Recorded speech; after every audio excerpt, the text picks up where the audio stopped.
اور میں پہلے آپ سے عرض کر چکا ہوں کہ غیر مقلدین اتنا ماتم کر رہے ہیں کہ سبحان اللہ، اور ہمارے لوگ بھی سادہ مسلمان ان کی اس فریب میں آ کر کے اور اس مکر میں دھوکے میں آ کر کے کہتے ہیں کہ جی ہمارے یہاں قانون یہ جہاں حدیث صحیح آ جائے خبر واحد، ان کو امام صاحب کے مذہب کے مقابلے میں چھوڑ دیں گے. کہتے ہیں اب اصول فقہ والوں سے تھوڑا سا قصور ہو گیا، انہوں نے اس کی وضاحت نہیں کی.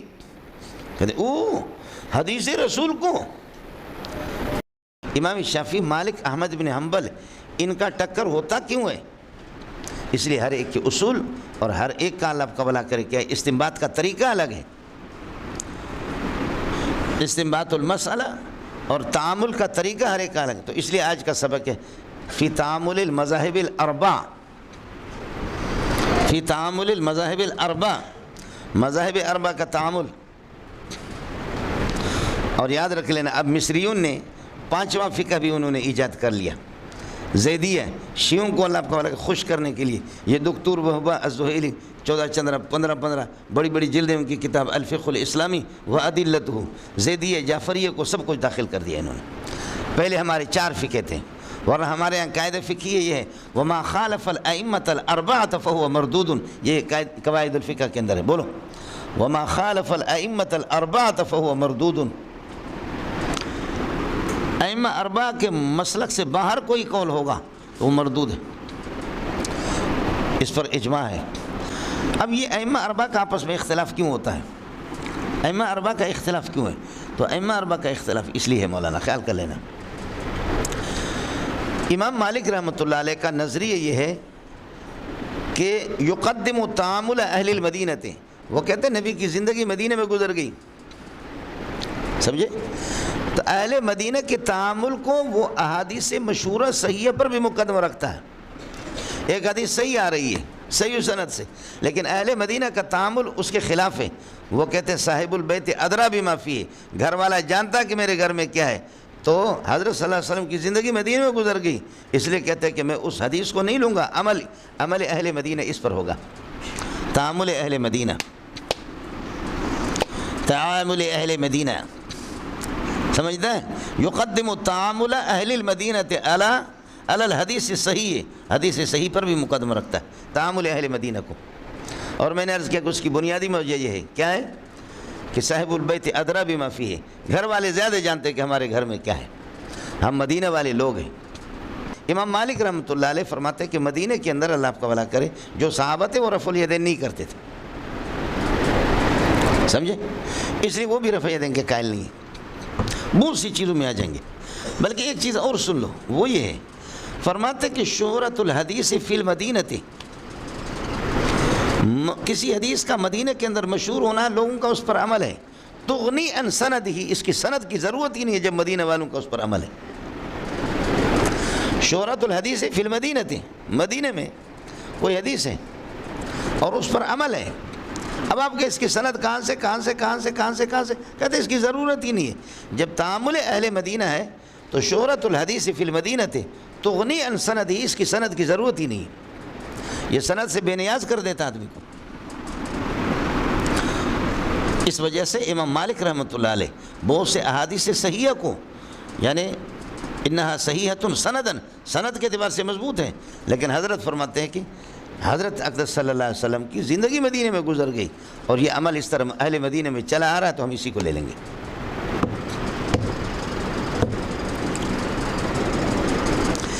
امام شافعی رحمۃ اللہ علیہ اور موجودہ ہمارے زمانے کے غیر مقلدین جو اپنے آپ کو اہل حدیث کہنے والے، اہل حدیث تو نہیں ہے، کبھی بھی اہل حدیث نہیں کہا. یہ اہل حدیث کہنا ان کو ناجائز حرام ہے. اہل حدیث ہم ہیں، سمجھ شریف میں ہے کہ نہیں؟ اہل حدیث ہم ہیں.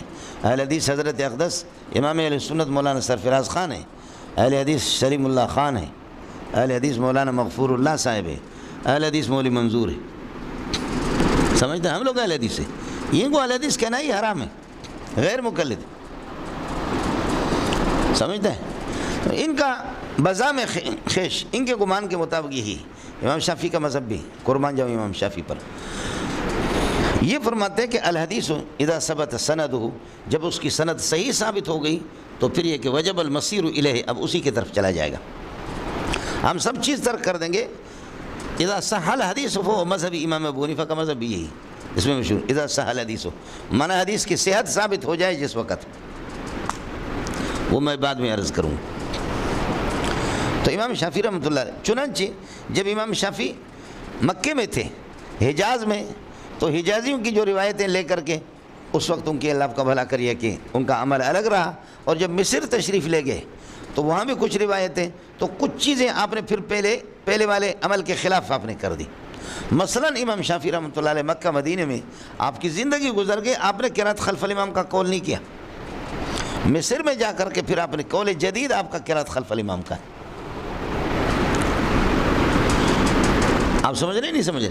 چنانچہ انشاءاللہ جیسے ترمذی ایک دو دن کے بعد جیسے شروع ہو جائے تو آپ کے سامنے آئے گا کہ امام شافعی کی ایک مسئلے کے اندر 2 قول 3 قول 4 قول بھی ہوتے. اس کی بنیادی وجہ یہی اذا رأى حدیثا فی مکہ والمدینہ، مکہ اور مدینہ کے اندر اس پر اس کا عمل رہا، اور پھر یہ کہ اس کے خلاف دوسری حدیث جیسے آ گئی تو پھر آپ نے اس کا قول کر لیا. اس لیے امام شافعی کے قول جدید اور قول قدیم یہ مشہور ہے. کتاب الام میں زیادہ تر اس کے اقوال قدیمہ ہے کتاب الام، اور الرسالہ آپ کا وہ تو اصول فقہ میں، وہ بھی کتاب الام کے ساتھ. اس کو میں مکہ میں 1417 میں الرسالہ مجھے مل گیا زندگی میں پہلی مرتبہ. باور کرو یا نہ کرو، میں نے 24 گھنٹے میں پوری کتاب ختم کر دی، پورا میں نے مطالعہ کر لیا. آپ کو مسئلہ سمجھ آ گیا؟ تو امام شافعی رحمۃ اللہ علیہ وہ صحت حدیث کو سندن دیکھتا ہے. سندن حدیث صحیح ہو تو اسی کو لے لیں گے.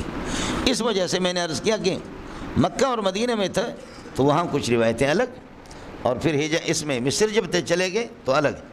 اس لیے فلہو قول جدید و قول قدیم، آپ کی قول جدید اور اقوال قدیم بن گئے. ایک مسئلے میں متعدد اقوال آپ کی اس بنیاد سے.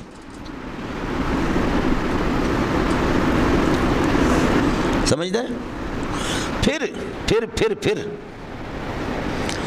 اگر حدیث صحیح ہے لیکن عام حدیثوں کے خلاف ہے، احادیث صحیح ہے کہ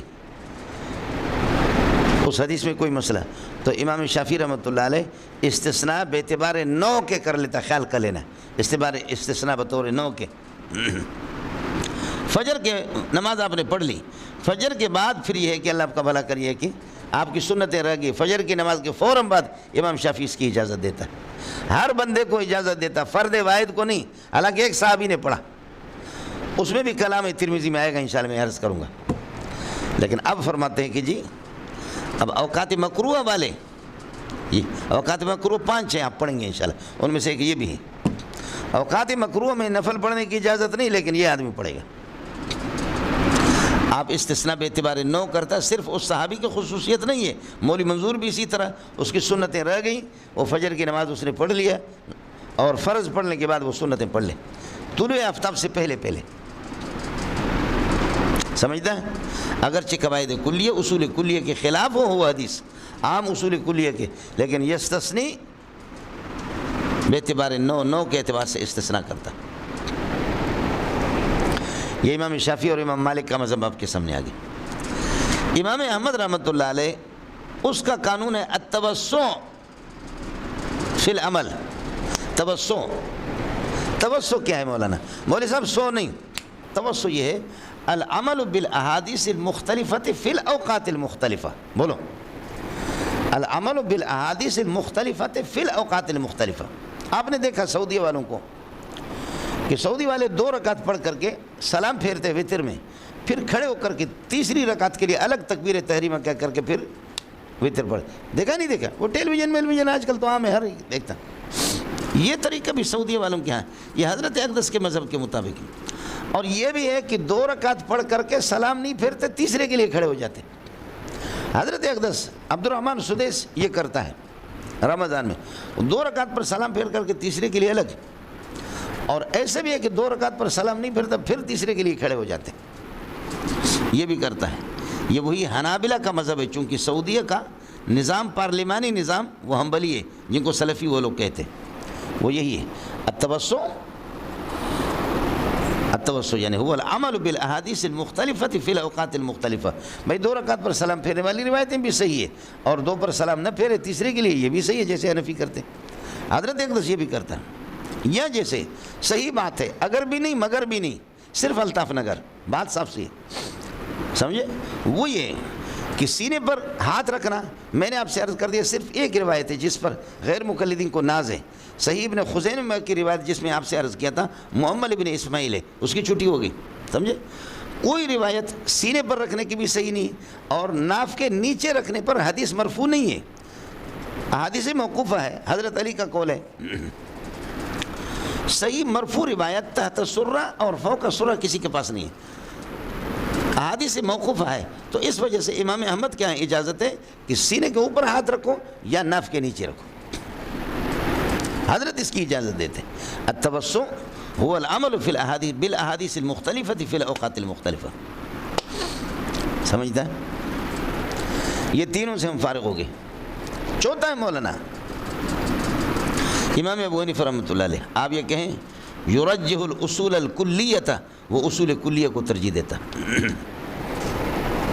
اور میں پہلے آپ سے عرض کر چکا ہوں کہ غیر مقلدین اتنا ماتم کر رہے ہیں کہ سبحان اللہ، اور ہمارے لوگ بھی سادہ مسلمان ان کی اس فریب میں آ کر کے اور اس مکر میں دھوکے میں آ کر کے کہتے ہیں کہ جی ہمارے ہاں قانون یہ جہاں حدیث صحیح آ جائے خبر واحد، ان کو امام صاحب کے مذہب کے مقابلے میں چھوڑ دیں گے، کہتے ہیں اب اصول فقہ والوں سے تھوڑا سا قصور ہو گیا، انہوں نے اس کی وضاحت نہیں کی، کہتے ہیں حدیث رسول کو، حدیث رسول کو۔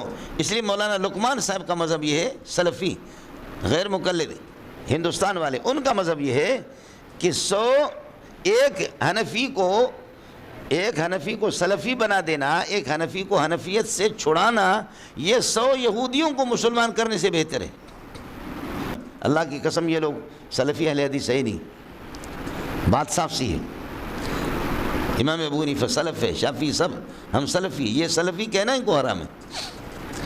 بہت گمراہ قسم کے ضال اور مضل لوگ ہیں اس مولوی صاحب، حدیث کو کچھ جانتے بھی نہیں ہے، جاہل اور اولاد الجہال۔ کچھ بلا پڑ گیا؟ امام ابو حنیفہ اصول کلیہ کو ترجیح دیتا ہے، اصول کلیہ کو۔ اب میں آپ سے پہلے عرض کر چکا ہوں، اب حدیث خبر واحد کو اصول کلیہ کے مقابلے میں کیسے جوڑتے ہیں امام صاحب کے قول؟